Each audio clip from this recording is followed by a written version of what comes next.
श्रीगणेशाय नमः। परं परमात्मने नमः। वेदपुरुषाय नमः। महालक्ष्म्यै नमः। महासरस्वत्यै नमः। श्रीगुरुचरणकमलेभ्यो नमः। वक्रतुण्डमहाकाय सूर्यकोटिसम्प्रभ निर्विघ्नं कुरु देव सर्वकार्येषु सर्वदा। सर्वमङ्गलमाङ्गल्ये शिवे सर्वार्थसाधिके शरणे त्र्यम्बिके गौरी नारायणे नमोऽस्तुते।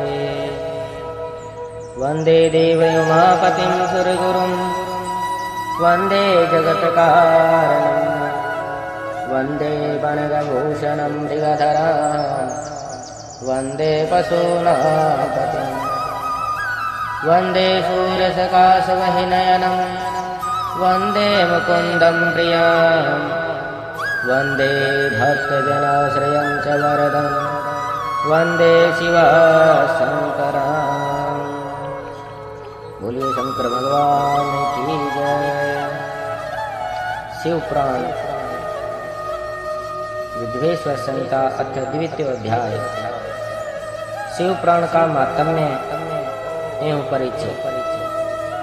सूत जी बोले, हे साधु महात्माओं, आप सब ने तीनों लोगों का हित करने वाली अच्छी बात पूछी।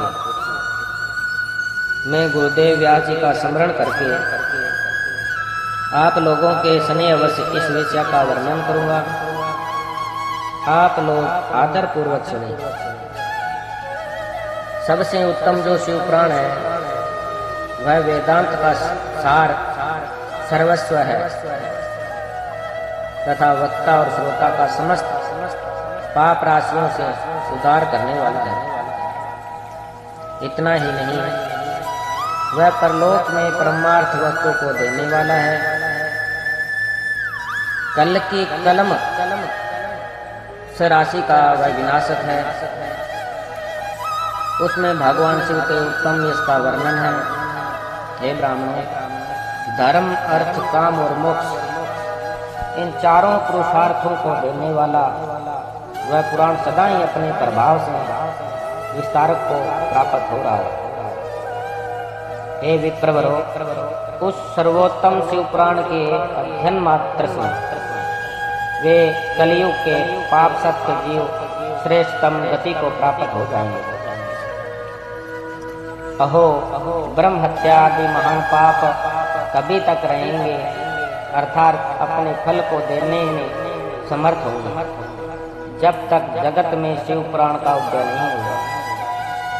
आशय यह है कि शिव पुराण सुनने के बाद अनंतकरण शिव भक्ति परायण होकर अतिशय स्वच्छ हो, अतः किसी भी पाप कर्म में मानव की प्रवृत्ति ही नहीं होगी। तब ब्रह्म हत्या आदि भयंकर पाप न होने के कारण उस पाप के फल भोग की संभावना ही नहीं है।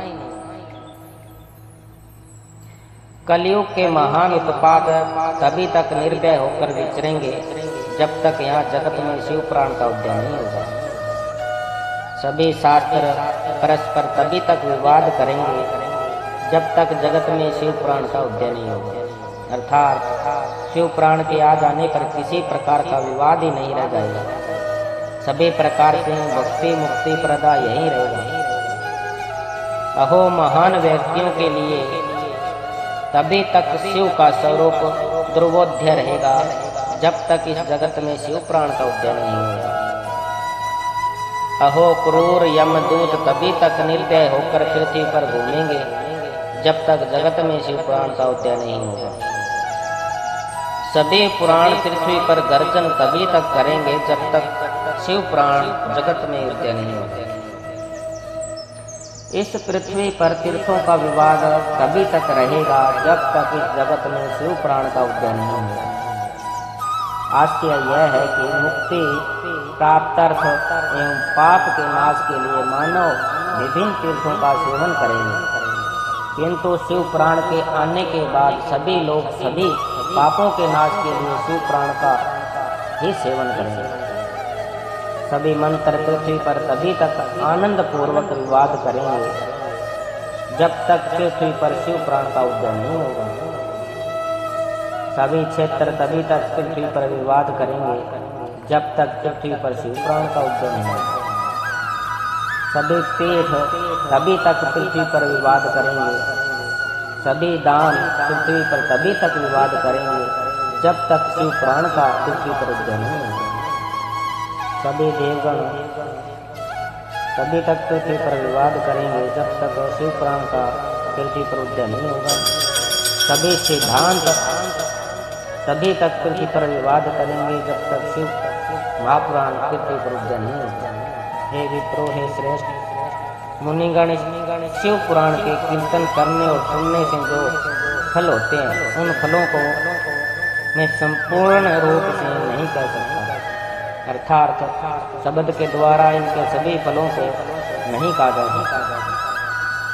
हे निष्पाप मुनिगण, तथापि शिव पुराण का कुछ महात्म्य आप लोगों से कहता हूँ जो व्यास जी ने पहले मुझे कहा था। आप लोग चित्त लगाकर ध्यान पूर्वक सुने। जो भक्ति पूर्वक इस शिव पुराण का एक श्लोक या आधा श्लोक भी पढ़ता है वह उसी क्षण पाप से छुटकारा पा जाता है। जो आलस्य रहित होकर प्रतिदिन भक्ति पूर्वक इस शिव पुराण का यथाशक्ति पाठ करता है वह जीवन मुक्त कहा जाता है। जो इस शिव पुराण की सदा पूजा करता है वह निसंदेह प्रति अश्वमेघ यज्ञ का फल प्राप्त करता है। जो व्यक्ति साधारण पद की प्राप्ति की इच्छा से इस शिव पुराण को मुझसे अथवा अन्य किसी से सुनता है वह भी पातकों से मुक्त हो जाता है। जो इस शिव पुराण को समीप से प्रणाम करता है वह सभी देवताओं की पूजा का फल प्राप्त करता है, इसमें संशय नहीं है। जो इस शिव पुराण को स्वयं लिख कर शिव भक्तों को दान करता है उसके पुण्य फल को सुनने, शास्त्रों का अध्ययन करने और वेदों का पाठ करने से जो दुर्लभ फल प्राप्त होता है वह फल उसको प्राप्त होता है। जो चतुर्दशी तिथि के दिन उपवास करके इस शिव पुराण का शिव भक्तों के समाज में पाठ करता है वह श्रेष्ठ पुरुष है। वह व्यक्ति शिव पुराण के प्रत्येक अक्षर की संख्या के अनुरूप गायत्री के उच्चारण का फल प्राप्त करता है और इस लोक में सभी अभिष्ट सुखों को भोगकर अनंत में मोक्ष प्राप्त करता है। जो चतुर्दशी की रात में उपवास पूर्वक जागरण करके शिव पुराण का पाठ करता है या इसे सुनता है उसका पुण्य फल मैं कहता हूँ। कुरुक्षेत्र आदि सभी तीर्थों में पूर्ण सूर्य ग्रहण में अपनी शक्ति के अनुसार विप्रों को और मुख्य कथावाचकों को धन देने से जो फल प्राप्त होता है वह फल उस व्यक्ति को प्राप्त होता है। यह सत्य है, इसमें कोई संदेह नहीं। जो व्यक्ति इस शिव पुराण का दिन रात गान करता है इंद्र आदि देवगण उसकी आज्ञा की प्रतीक्षा करते रहते हैं। इस शिव पुराण का पाठ करने वाला और सुनने वाला व्यक्ति जो श्रेष्ठ कर्म करता है वह कोटि गुणा हो जाता है, अर्थात कोटि गुणा फल देता है। जो भले भांति ध्यान पूर्वक इसमें भी रुद्र संहिता का पाठ करता है वह यदि ब्रह्म खाती भी हो तो 3 दिन में पवित्र आत्मा हो जाता है। जो भैरव की मूर्ति के पास मौन धारण कर रुद्र संहिता का प्रतिदिन 3 बार पाठ करता है वह सभी कामनाओं को प्राप्त कर लेता है। जो व्यक्ति वट और बिलो वृक्ष की प्रदक्षिणा करते हुए उस रुद्र संहिता का पाठ करता है वह ब्रह्म हत्या के दोषों से भी छुटकारा पा जाता है। प्रणव के अर्थों को प्रकाशित करने वाली ब्रह्म रूपिणी साक्षात कैलाश संहिता रुद्र संहिता से भी श्रेष्ठ कही गई है। हे द्विजों, कैलाश संहिता का संपूर्ण माध्यम तो शंकर जी ही जानते हैं, उससे आधा मातम्य व्यास जी जानते हैं और उसका भी आधा नहीं जानता हूँ। उसके संपूर्ण मातम्य का वर्णन तो मैं नहीं कर सकता, कुछ ही अंश कहूँगा जिसको जानकर उसी क्षण चित्त की शुद्धि प्राप्त हो जाएगी। हे द्विजो, लोक में ढूंढने पर भी मैंने ऐसे किसी पाप को नहीं देखा जिससे वह रुद्र संहिता नष्ट न कर सके। उपनिषद रूपी सागर का मंथन करके शिव ने आनंद पूर्वक इस रुद्र संहिता रूपी अमृत को उत्पन्न किया और कुमार कार्तिकेय को समर्पित किया, जिसे पीकर मानव अमर हो जाता है। ब्रह्म हत्या आदि पापों की निष्कृति करने के लिए तत्पर मनुष्य महीने भर रुद्र संहिता का पाठ करके उन पापों से मुक्त हो जाता है। दुष्प्रतिग्रह, दुर्भोज्य, दुरालाप से जो पाप होता है वह इस रुद्री संहिता का एक बार कीर्तन करने से नष्ट हो जाता है। जो व्यक्ति शिवालय में अथवा बेल के वन में इस संहिता का पाठ करता है वह उससे जो फल प्राप्त करता है उसका वर्णन वाणी से नहीं किया जा सकता। जो व्यक्ति श्रद्धा पूर्वक इस संहिता का पाठ करते हुए श्रद्धा के समय ब्राह्मणों को भोजन कराता है उसके सभी पितर शंभु के परम पद को प्राप्त करते हैं। चतुर्दशी के दिन निराहार रहकर जो बेल के वृक्ष के नीचे इस संहिता का पाठ करता है वह साक्षात शिव होकर सभी देवों से पूजित हो जाता है। उसमें अन्य संहिताएं भी सभी कामनाओं के फल को पूर्ण करने वाली है, किंतु लीला और विज्ञान से परिपूर्ण इस दोनों संहिताओं को विशिष्ट समझना चाहिए। इस शिव पुराण को वेद के तुल्य माना गया है। इस वेद कल्प पुराण का सबसे पहले भगवान शिव ने ही प्रणय किया था। विद्वेश्वर संहिता, रुद्र संहिता, विनायक संहिता, उमा संहिता, मात्र संहिता, एकादश रुद्र संहिता, कैलाश संहिता, सतरुद्र संहिता, कोटि रुद्र संहिता, सहस्त्र कोटि रुद्र संहिता, वायव्य संहिता तथा धर्म संहिता, इस प्रकार इस पुराण के 12 भेद हैं। ये 12 संहिताएं अत्यंत पुण्यमयी मानी गई है। ब्राह्मणों, अब मैं उनके श्लोकों की संख्या बता रहा हूँ, आप लोग वह सब आदर पूर्वक सुने। विद्वेश्वर संहिता में 10,000 श्लोक है। रुद्र संहिता, विनायक संहिता, उमा संहिता और मात्र संहिता, इनमें से प्रत्येक में 8,000 श्लोक है। हे ब्राह्मणों, एकादश रुद्र संहिता में 13,000, कैलाश संहिता में 6,000, सतरुद्र संहिता में 3,000, कोटि रुद्र संहिता में 9,000, सहस्त्र कोटि रुद्र संहिता में 11,000, वायव्य संहिता में 4,000 तथा धर्म संहिता में 12,000 श्लोक है। इस प्रकार संख्या के अनुसार मूल शिव पुराण की श्लोक संख्या 1,00,000 है, परंतु व्यास जी ने उसे 24,000 श्लोकों में संक्षिप्त कर दिया है।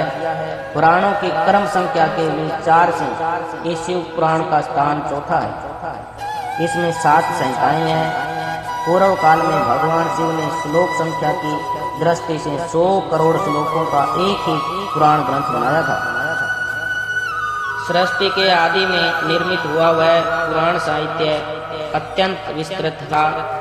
तत्पश्चात द्वापर आदि युगों में द्वैपायन, व्यास आदि महर्षियों ने जब पुराण का 18 भागों में विभाजन कर दिया, उस समय संपूर्ण पुराणों का संक्षिप्त स्वरूप केवल 4 लाख श्लोकों का रह गया। श्लोक संख्या के अनुसार यह शिव पुराण 24,000 श्लोकों वाला कहा गया है। यह वेद तुल्य पुराण 7 संहिताओं में विभाजित है। इसकी पहली संहिता का विद्धेश्वर संहिता है, दूसरी रुद्र संहिता समझनी चाहिए, तीसरी का नाम सतरुद्र संहिता, चौथी का कोटि रुद्र संहिता, पांचवी का नाम उमा संहिता, छठी का कैलाश संहिता और सातवीं का नाम वायव्य संहिता। इस प्रकार ये 7 संहिताएं मानी गई। इन 7 संहिताओं से युक्त दिव्य शिव पुराण वेद के तुल्य प्रमाणित है तथा सबसे उत्कृष्ट गति प्रदान करने वाला है। 7 संहिताओं से समन्वित इस संपूर्ण शिव पुराण को जो आधोपांत आदर पूर्वक पढ़ता है वह जीवन मुक्त कहा जाता है। वेद, स्मृति, पुराण, इतिहास तथा सैकड़ों आगमन इस शिव पुराण की अल्प कला के समान भी नहीं है। यह निर्मल शिव पुराण भगवान शिव के द्वारा ही प्रतिपादित है। शिव शिरोमणि भगवान व्यास ने इसे संक्षेप कर संकलित कर किया है। यह समस्त जीवन समुदाय के लिए उपकारक, त्रिविध तापों का नाशक, तुलना रहित एवं सत्पुरुषों को कल्याण प्रदान करने वाला है। इसमें वेदांत विज्ञानमय प्रधान तथा निष्कपट धर्म का प्रतिपादन किया गया है। यह पुराण ईर्ष्या रहित अंतकरण वाले विद्वानों के लिए जानने की वस्तु है। इसमें श्रेष्ठ मंत्र समूह का संकलन है और यह धर्म, अर्थ तथा काम से समन्वित है, अर्थात इस त्रिवर्ग की प्राप्ति के साधन का भी इसमें वर्णन है।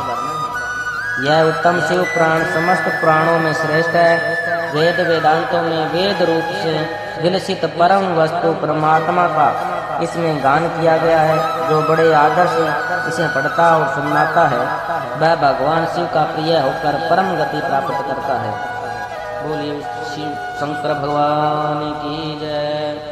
इति शिव महापुराणे प्रथमायां विद्येश्वर संहितायां मुनि प्रश्नोत्तर वर्णन नाम द्वितीयोऽध्यायः।